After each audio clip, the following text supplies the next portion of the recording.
नमस्कार जय जगन्नाथ आशा करुच्ची आपण मैंने भल थे मु निर्मला आदि ब्लॉग को स्वागत करुच्ची। आज मोर ब्लॉगटी गछ उपरे रहिबो। ता छड़ा आम परिबा चोपा आ ठाकुर घर बासी फूल को आम फोपाड़ानी ताकू आम केमती कार्य लगेबा आ छोट बगीचाटे करबा तादर आम किसी प्रत्येक दिन आम व्यवहार करुवा पत्र कि फूल आम पाइपर आसतु देखु ये माटी जगार मु रखी फूल परिबा चोपा एटा कंपोस्ट करके रखी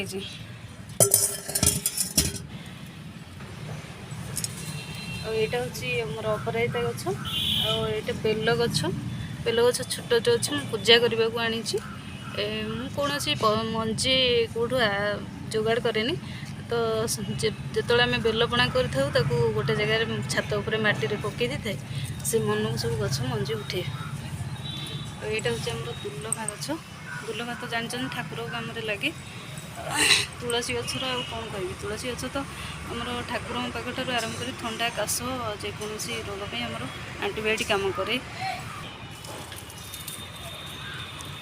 मोर शो गच गोटे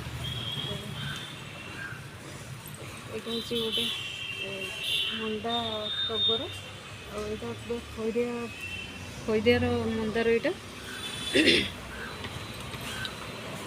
यहाँ हूँ देखो धला धला मंदार यहाँ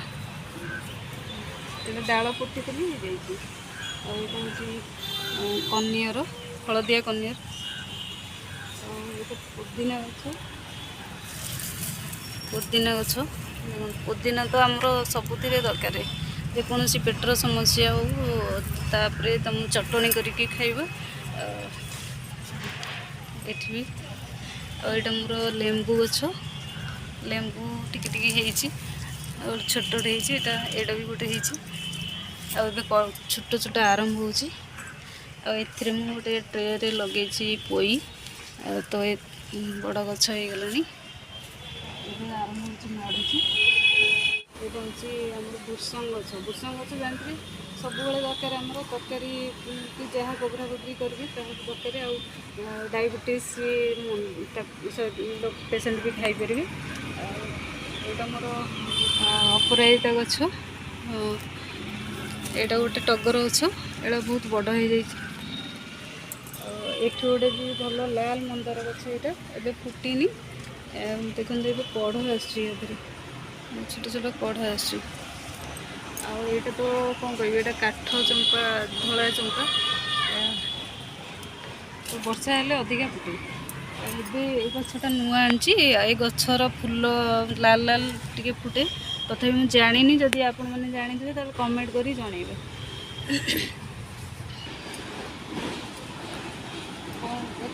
गोलाप गछ लगी गोलाप तो ये कम फुटुची एबे तार सीजन ना ये भी गोटे हलदिया मंदार अच्छे टगर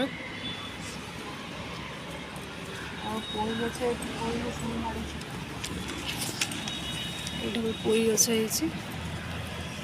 कौन सी पनीपरिया मुझे लगाए कहीं ना मोर माकड़ ये जमा रखिएनि जेकोसी पनीपरिया गछ लगे माकड़ सब आसिक खाइदे बैगण लगी बैगण फली ये देखते गोटे बैगण गछ फली तो माकड़ जो आसो से नहीं खाऊँ खाऊँ कि नहीं आईटा गोटे डायबिटीज गछ आम मो भौणी जोई आनी कंपानी देते यहाँ जदि सका खाइबे ताले दीटा पत्र ताले सुगार कमियार चांस आईटा हूँ अन्नपूर्णा गछ जेकोसी गछ आम लगाऊे आमर कार्य आसो निश्चिंत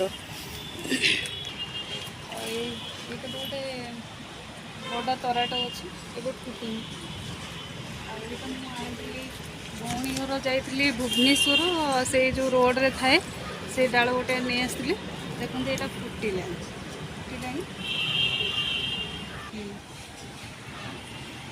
यहाँ देखु यहाँ कि गछ मुझे जानी कि सो फूल गछ आर ना जो जानते तो कमेंट मध्य जनइबे। ये गोटे भूसंग गछ तुलसी गछ तो सबुआड़े बण हो कखारु गछ जमी मन को तार उठी घी कुआरी ଏଇଠି ହେଉଛି ଘି କୁଆଁରୀ ତ ଆମର ସବୁଥିରେ ଲାଗେ, ମୁଣ୍ଡର ବ୍ୟବହାର କରିପାରିବେ, ତାପରେ ସ୍କିନ୍ ଫେସିଆଲ୍ ବି ହେଇପାରିବେ, ଆଉ ଏଇଟା ବି ସବୁବେଳେ ଦରକାରୀ ଅଛି। ଦେଖନ୍ତୁ ବାଇଗଣ ଗଛ ସେ ତାର ମନକୁ ଉଠେ, ମୁଁ ତାକୁ କିଛି କହିନି, ସେ କରିନି, ତା ମନକୁ ହେଇଛି, ଫୁଲ ବି ହେଇଛି।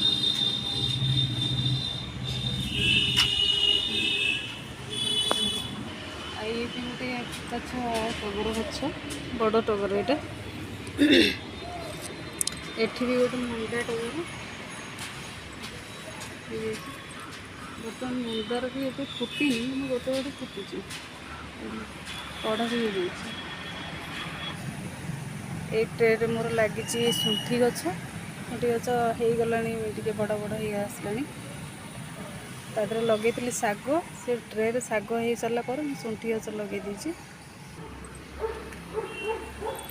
ଆଉ ଏଇଟା ହେଉଛି ପିଜୁଳି ଗଛ। ପିଜୁଳି ଗଛ ଆଉ ଟିକେ ବଡ଼ ଜାଗାରେ ଲାଗିବ, ଯେହେତୁ ସେ ଛୋଟ କୁଣ୍ଡିଆରେ ଲାଗିଛି, ଆଉ ଟିକେ ବଡ଼ କୁଣ୍ଡିଆରେ ଲାଗିବ। ଏଠି ପୋଇ ମାଡ଼ିଛି।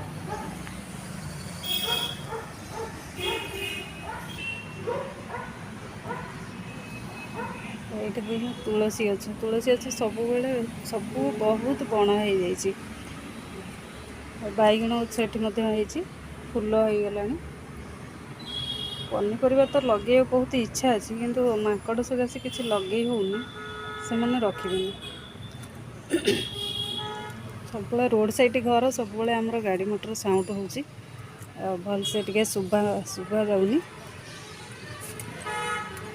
ଦେଖିଲେ ଆପଣମାନେ କେତେ ଆମେ ବାସି ପନିପରିବା ଚୋପାକୁ ଆମେ ଓପାଡ଼ି ଗୋଟେ ସୁନ୍ଦର ଆମେ ବଗିଚାଟେ ବନେଇ ପାରିବା, ଯେ ତା ହାତରେ ଆମେ ପ୍ରତ୍ୟେକ ଦିନ ସବୁ ଔଷଧୀୟ ପତ୍ର ପାଇବା, ଏବଂ ତା ଦେହରେ ଆମେ କିଛି ଫୁଲ ମଧ୍ୟ ଠାକୁର ପୂଜା ପାଇଁ ଆମେ ପାଇପାରିବା। ଗଛ ଲଗାଇବା ଦ୍ୱାରା ଆମର ବହୁତ ଉପକାର ମିଳିଥାଏ। କିଛି ମାନେ ଅମ୍ଳଜାନ ବି ଆମେ ଛୋଟ ଗଛ ହେଲେ ବି କିଛି ସଂଗ୍ରହ କରିପାରିବା ନିଜ ପାଇଁ। ଆଉ ଏଇ ମୋର ରହିଥିଲା ବଗିଚାଟି।